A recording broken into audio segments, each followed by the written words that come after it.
duk mutumin da yace zai ga laifin mu ko zai dakatar da mu akan soyayya mai girma Matawalle Maradi billahi allazi sai dai mai ta shari'a da shi daga nan Allah ina dai kasa nace takawa ka lafiya kulli gagarkon ta dan mutanen Maradi nace mai girma Matawalle Maradi ya mun alƙawalin komai da komai nace jama'a ku taya ni gode maka kai jama'a nace mai girma minista thank you very much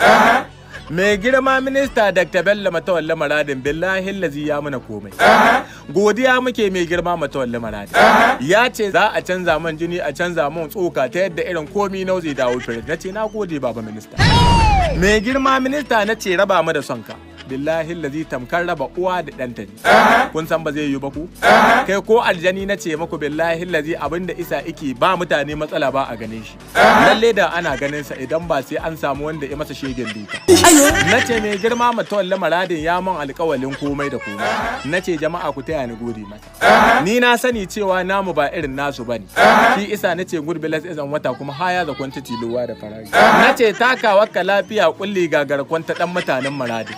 hadari malfar duniya nace kai billahi allazi mai girma Matawalle mu kai muke har Allah ya nade kasa ta duk mutumin da yace zai ga laifin mu ko zai dakatar da mu akan soyayya mai girma Matawalle Maradi billahi allazi sai dai mai ta shari'a da shi daga nan har Allah ya nade kasa ta mu shi muke so muke kauna domin shi yake jinkan mu ba ma yin inda ba a yin mu ba a ganin mu da daraja nace matasa ku an kara ga jirgin annabi nu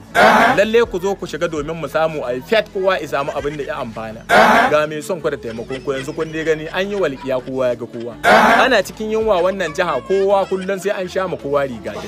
mu kuma kun ga ƙara mana akai ne girma Matawalle Maradin nace hello mata kan biyu kuma ba tino kun kudu ku ku tsora yadda ta zarizin wa muke son ga har Allah ya nade kasa ku taya ni gode masa to ni dai na